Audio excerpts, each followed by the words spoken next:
Chapter 15, Melbourne 3, Video 1 of 2.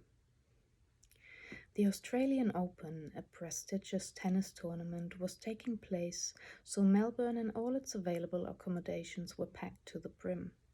I ended up at the International Backpackers. It was the very first backpacker I had stumbled upon all those months ago when I first arrived in Melbourne. Now it was summer, and the drafty windows and showers were lovely in the heat. But I did not intend to stay where I had begun this journey. I planned to move to a different hostel in St. Kilda the next day. It was in a nicer part of town, right by the sea. While waiting for the day to pass, I heard about a sales job that would bring $1,000 per week. It seemed too good to be true, but I called anyway and arranged an interview for the next day. So I had quite a full day compared to what I was used to by now. First, I moved into Jackson's Manor, a villa with old world flair. Right after that, I put on my best clothes, which only meant my normal clothes but freshly laundered. Needless to say, I did not lug around fine tweeds for interviews, but I figured about 90% of applicants wouldn't either. I had guessed right. The company did not care much about my clothes, as they would provide me with an outfit. I would start 2 days of job training the very next day, and then would be let loose on the streets of Melbourne, selling electrical power door to door. I would sell electricity, selling people something they already have. Challenge accepted. I celebrated my successful day by sitting way out at St. Kilda Pier, watching the colourful sails of the windsurfers whiz past me with Melbourne's skyline as a backdrop. Nothing short of spectacular. On the second and final day of training, the international manager of the company entered the training room and asked if there were any of us newbies interested in joining a road trip to the backcountry, selling power in provincial towns.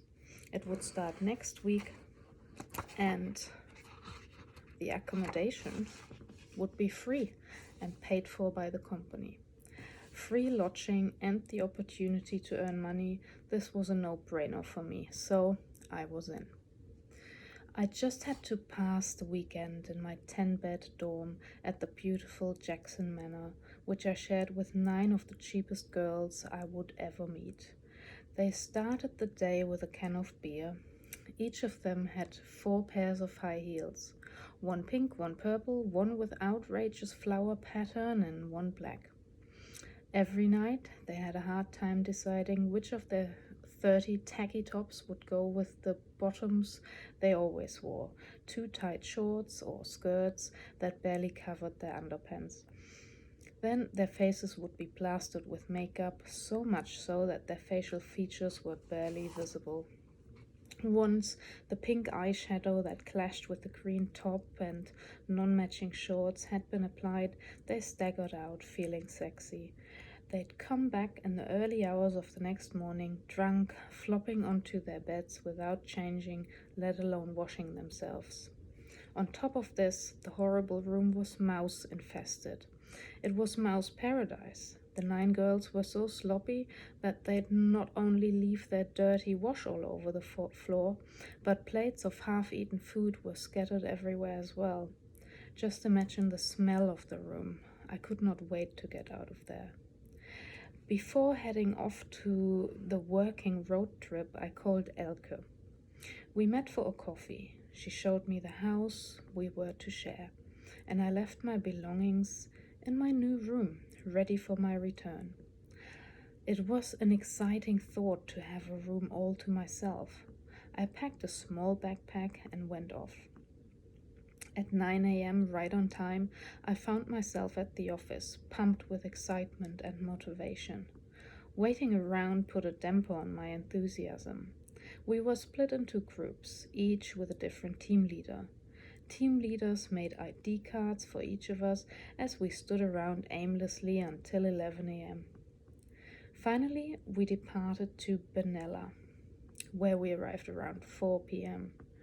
Throwing us into the deep end, we were let loose at the houses right away. Everyone had a plan with their own streets and house numbers. New people like me were sent with an experienced employee to shadow. I went with David, a curly-haired guy with the biggest smile from Israel. He was a very aggressive salesperson. Needless to say, he made tons of money because he got everyone to sign the new power supplier contract. David could have sold milk to a dairy farmer, but his ruthlessness put me off completely. I could not see myself following his example. I had to find my own method as soon as they let me go out on my own. We were housed in a building similar to an old school. There were at least 20 of us, a nice group. Everyone was in the same boat and very supportive. I shared a room with an Australian, a Canadian, an Irish person, and 2 Germans. All in all, I reckon we had someone from each continent present and at least 15 nationalities.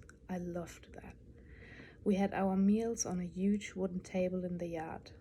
For a short time, we were like family, playing ping pong or card games after work in the evening.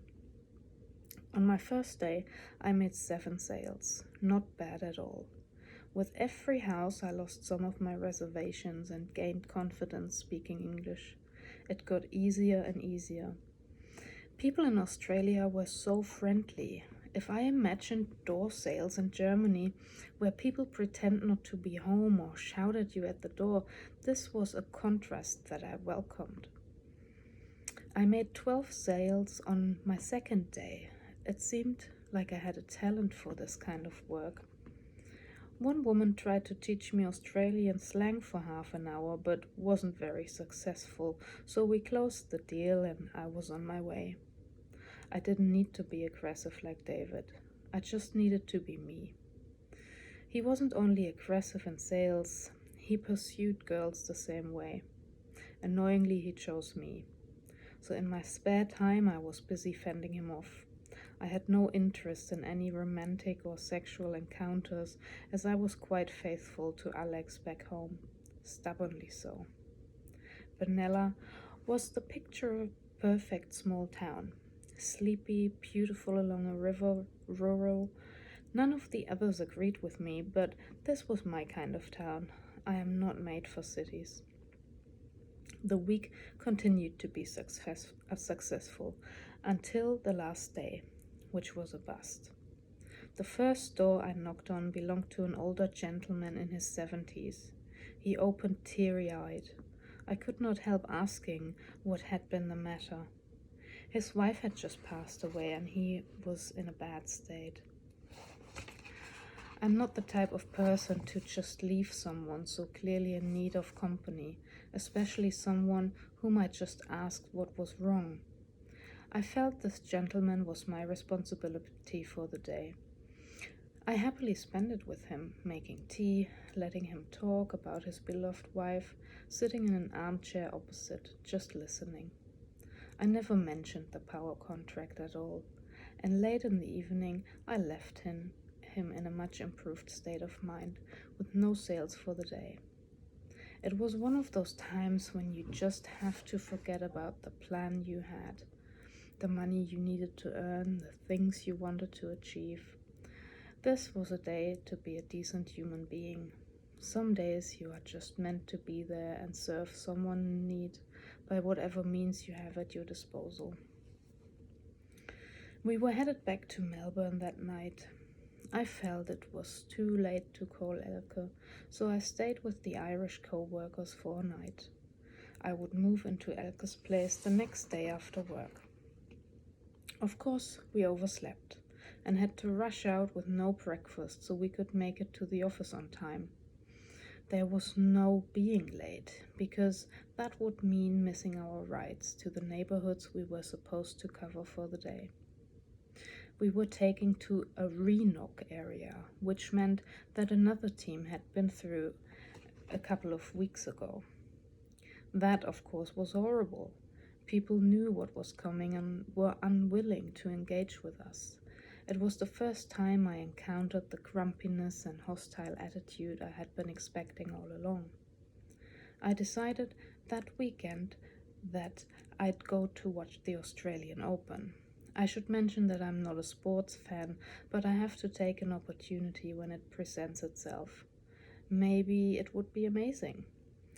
I should not have been bothered. I find watching sports live no more interesting than watching them on the television. I will never understand the attraction of watching people hit a ball back and forth. But no one can say I didn't try. The weeks of work were good and bad. I had days of amazing sales and the money rolled in, and I had days which I decided were better spent under a tree in a park, watching the parrots pick in the grass, comparing one blade of grass to the next, and letting a breeze cool me down in 98 degrees Fahrenheit. During the day, we each had our own routes and rarely crossed each other. But during the evenings and weekends, I spent some time with my Irish co-workers, whom I still did not fully understand. They had fun with my accent and I with theirs. The Irish were very friendly and welcoming. Even though they were a tight group of friends traveling together, they never made me feel unwelcome when I needed company. One fine morning, they became my saviors. That morning started like any other. Innocently rolling out of bed, I ate breakfast in beautiful silence because Elke usually worked so early or so late that our paths rarely crossed. I then went into the bathroom to get ready. I didn't even get to brush my teeth because a fist-sized spider was staring at me from my wash bag, which it had made into its home. I am not squeamish, but this spider was bloody big. I decided the bathroom was too small for both of us. The spider had to go. In my past experience, a vacuum cleaner was a good spider exterminator. So, without any hesitation, I wheeled Elke's Hoover into the bathroom, and zoop, I thought, the spider would be gone. I had not quite anticipated, however, how big the spider's body was, and that it did not fit into the Hoover's nozzle. Not impressed by my harassment with the vacuum cleaner, the giant spider hissed at me. Yes, it hissed. A huntsman spider, perhaps. Only a spider with lungs could hiss. Science aside, I imagined the spider could whistle a merry song, but it clearly wasn't in the mood for that. I was sure it would seek revenge the minute I entered the bathroom again. Since I was still unwashed, unbrushed, and undressed, and the spider held all my necessary grooming tools hostage, I had no choice but to call the Irish to the rescue. They happily obliged, arriving with their camera and more friends, not the expected weapons to destroy a spider. Apparently, they were not concerned about my well-being as much as they wanted to capture a good picture of themselves with the spider for their family photo album. After everyone got a good shot, they finally agreed to take the spider out into the garden. By now, everyone was too attached to it to kill off the hissing arachnid. So they simply moved the spider. Every morning after, I was afraid the spider would move back into the bathroom just to jump out at me from behind the shower curtain. Lucky for me, it did not. One downside of having a real place to live was that it had a telephone, which meant that I was available for my family and their emotional blackmail. I know my grandfather did not mean any harm, quite the opposite. I knew he missed me the most of everyone I had left behind. But his constant telling me I was ruining my life because I had stopped my career, something no future employee would understand, that I would forget how to drive a car or worse, how to speak German, was annoying and sad and disappointing. I was longing for my next departure from Melbourne and looking forward to living without an address. Another person I had heard from was my boyfriend Alex, who had decided to fall in love with someone else. I felt hurt, but not necessarily heartbroken.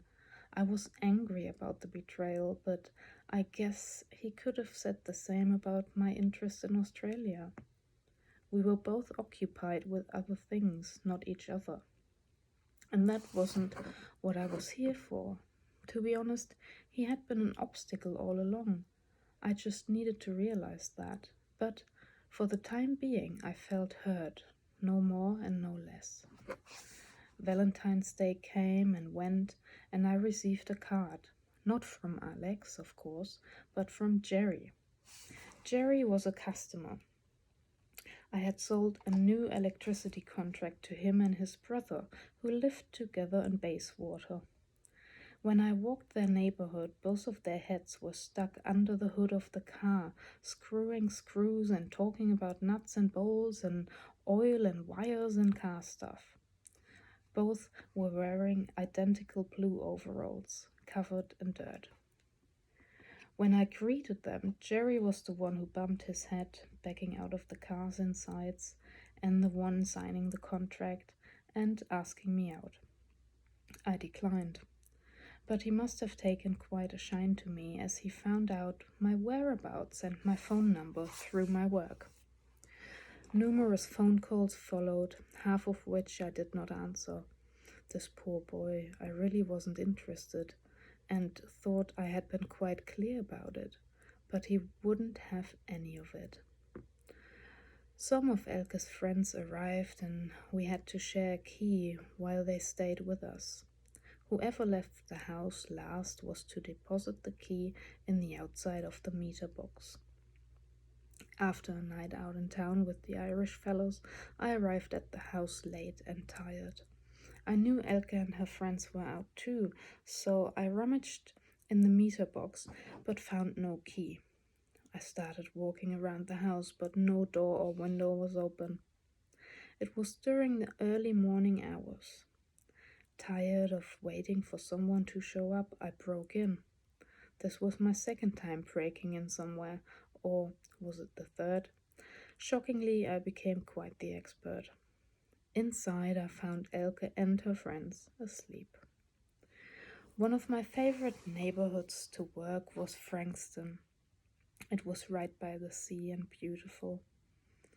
I ate my packed lunches at the beach, watching the waves and the playful seagulls, smelling the salty air and enjoying the cool breeze. The sand was warm on my feet and the wind ruffled my short hair. When you close your eyes by the sea and listen to the endless bluster of the waves, you could think time is eternal. It is like being stuck in an endless loop. How many people must have been standing in this exact spot over the past few centuries, being lulled into a calm daze by the waves, philosophizing about eternity and their own small part in it. The same beach, the same sea, but different people. This was a very good neighborhood. The houses were beautifully manicured, the people were friendly.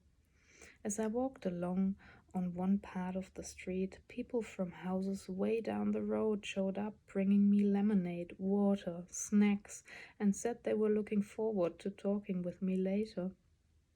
I got numerous invitations for dinners, barbecues, and weekend pool parties. Australian people in general were so laid back and trusting.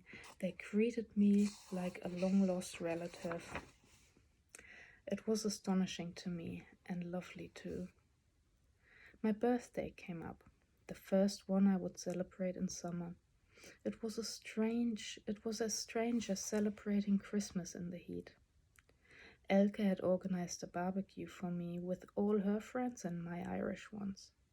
The party was to take place on the evening before my birthday, so we could ring in my new year of life as the clock struck midnight. I can't say I was looking forward to it. I never enjoyed being the center of attention, at least not that way. People coming to a party for me and then perhaps leaving disappointed was not a great thought. I didn't feel like partying either. But as the German saying goes, First, it happens differently, second, than you think. And no, this saying does not make much more sense in the German language either. I love using it though because it is so nonsensical. Essentially, it expresses the idea that life has a mind of its own and you can't plan it. In the end, my birthday was the best I ever had. I got a weird card from my Irish friends. I have kept it to this day. It is sweet and at the same time bizarre. It still makes me laugh. Elke gave me a bouquet of flowers and concert tickets to see Placebo with her. I did not expect any gifts, least of all such big and amazing ones.